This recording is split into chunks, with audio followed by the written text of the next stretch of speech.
Okay, yesterday I went into a deep dive into mayonnaise at the grocery store.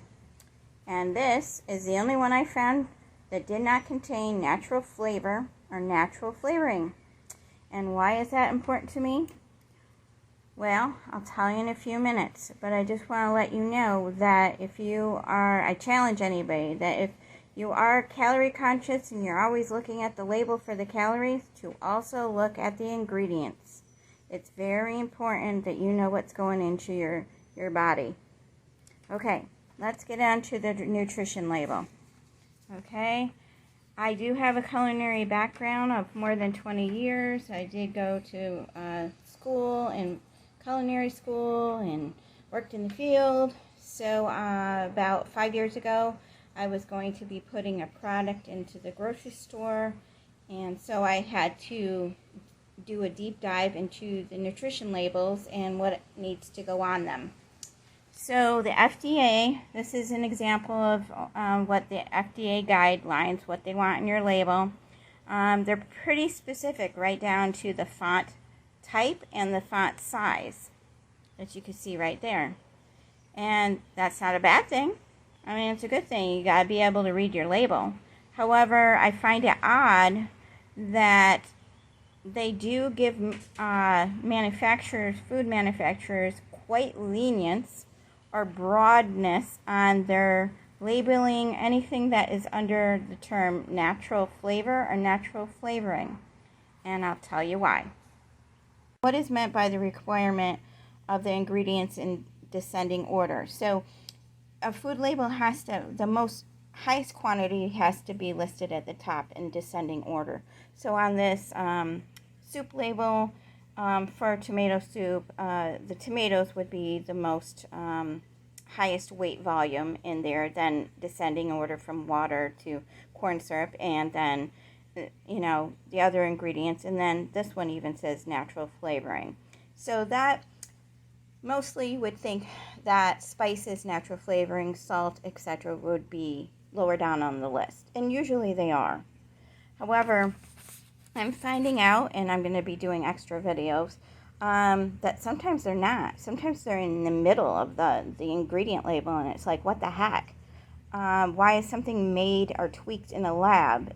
And it's non-specific. I always thought that when it said natural, especially in fruit juices, you would think of, okay, it says natural flavor. Well, I'm thinking if my fruit juice is strawberry or grape, that means, oh, that's a grape in there, or a strawberry. No.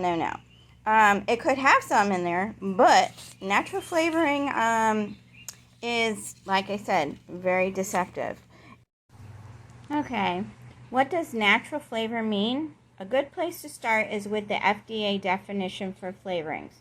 The term natural flavor or natural flavoring means the essential oil, origin, essence, or extractive protein, hydrolysate, distillate, or any product of roasting, heating, or osmosis, if I said that right, which contains the flavoring constituents derived from spice, fruit, or fruit juice, vegetable juice, edible yeast, herb, bark, bud, root, leaf, or similar plant material, meat, seafood, poultry, eggs, dairy products, or fermentation products thereof, whose significant function in food is flavoring rather than nutritional.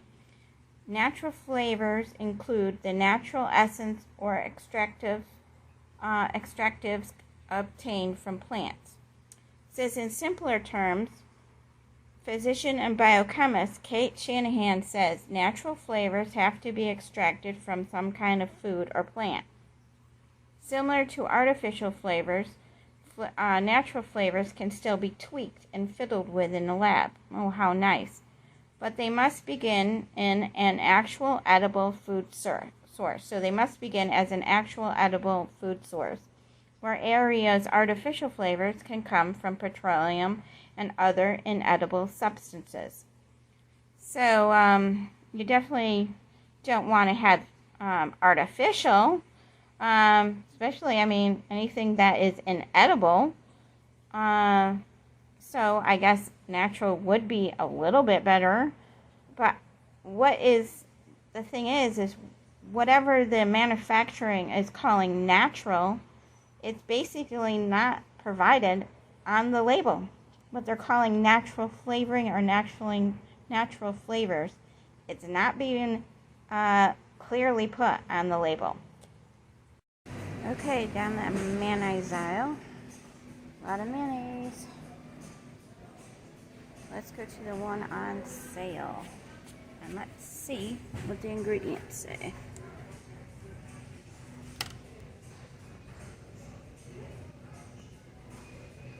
Okay. A little bit down, we've got, after mustard seed, we got natural flavors. What is natural flavors? And why is it so high up on the list? Okay, we'll try blue plate. Okay, here are the ingredients. Soybean, distilled vinegar, egg yolks, water, sugar, salt, calcium, EDH to protect quality, and natural flavor. What is natural flavor? At least that one's more towards the end. But what is natural flavor? Let's go to a more popular one.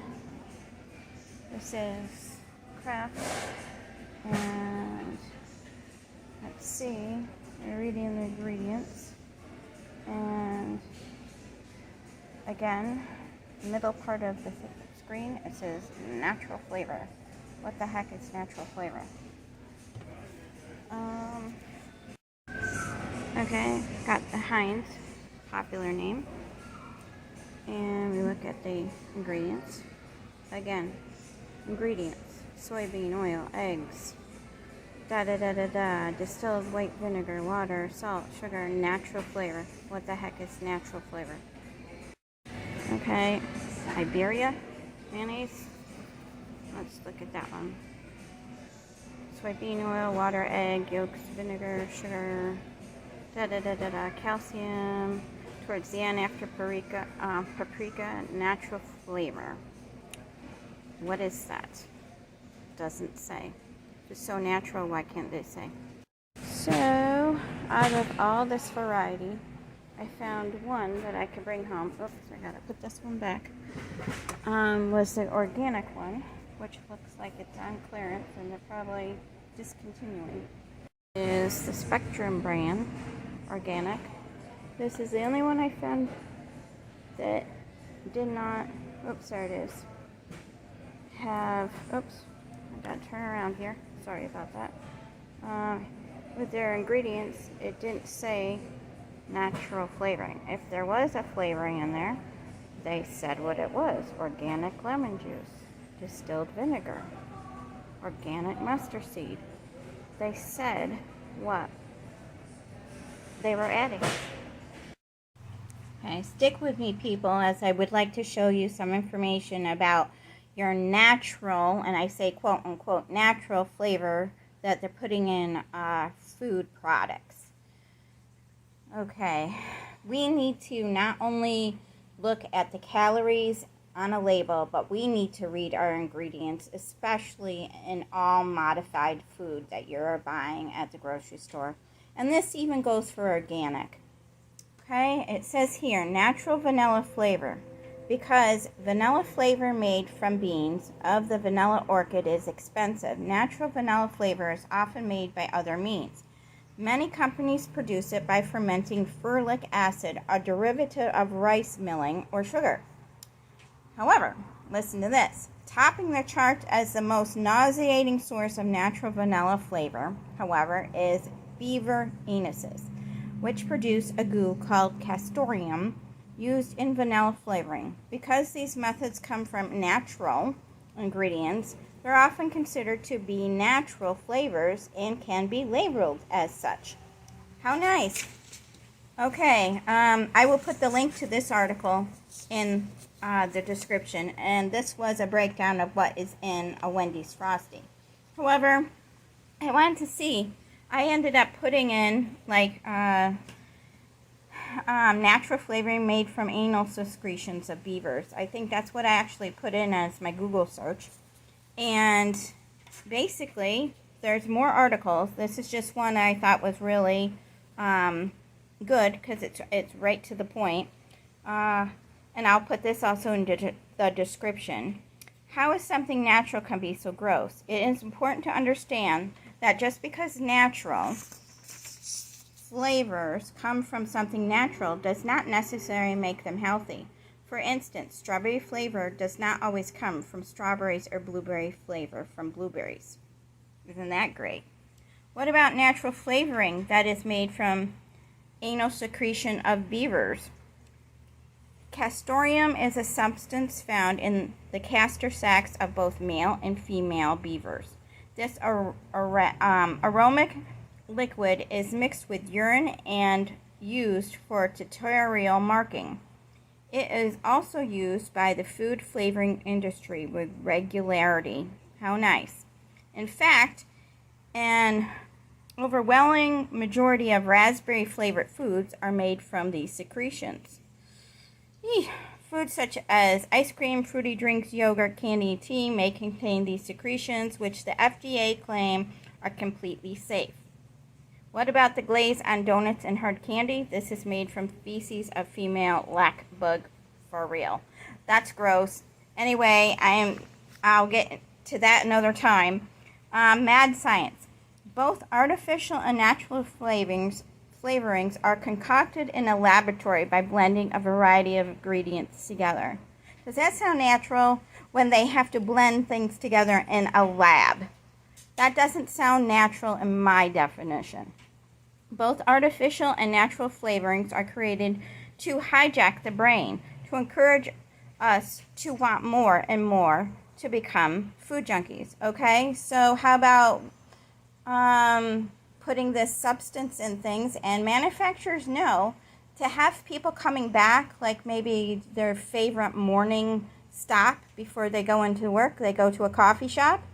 Does the beans that they're roasting with or the creamer have any natural flavor in it? Could it be why you crave that every morning? Could it be why people become obese? Because they keep on wanting or craving these substances? And it becomes addicting. Okay, so what about organic? So you think you are safe if you buy organic, right? Think again. The regulation for organic foods is that they have to be at least 95% organic. This leaves pretty much room for flavors of all kinds to sneak in. Enter Mr. Beaver. The good news is that the Organic Trade Association has been investigating the possibility of producing organic flavors. Well, I hope so. I hope at least they do that. So, guys, you have to be proactive yourself. Go ahead, don't take my word for it. Do your own research. And I will put this link in the bottom of the description also. We need to be proactive, people. Okay, I'm just going to read this right here first before we go above. It says, both artificial and natural flavorings are concocted in a laboratory by blending a variety of ingredients together. Artificial flavorings are simpler, cheaper, and easier to produce than natural flavorings. So, they're cheaper to produce. There you go. I mean, the reason why they're putting, some manufacturers are not using the real, what we consider natural in our food is because it's cheaper for them not to. Okay, I would like to show you how to get to the FEMA food flavor list. And type that up in your search bar and click enter, and then here it is, the flavor library from FEMA. And there it is, flavor ingredient library. It's by FEMA, which I find odd, like why not the FDA? But oh well. Go down to where you see where it says online in blue. We're going to click on that. And then this comes up to the FDA U.S. Food and Drug Administration, substances added to food. And if you go down, everything is listed in alphabetical order. So you could even search for something, which we're going to do in a second, in the search bar there. And if you go down, I'm going to show you how many pages this is. It's 80 pages long. Wow. Anyway, so this is all the flavoring agents, and most I cannot even pronounce, and I'd say most people don't even know what they are. It's some type of scientific term that they use at the lab. So this is what they're putting in your food. Okay, let's see. This is something I wanted to show you. I wanted to see if this was here. Casternium. Let's see. Show items, because we already know what that was. Oh, it got out. I don't know why. Okay, there we go. Now show items. Let's see if they've got it in here. Voila. Yep, it's listed here. The beaver butt extract is listed as a flavor enhancer. So there you go. It's right on the FDA website. Or yep, that's what they're putting in your food, folks. So remember to always do your research.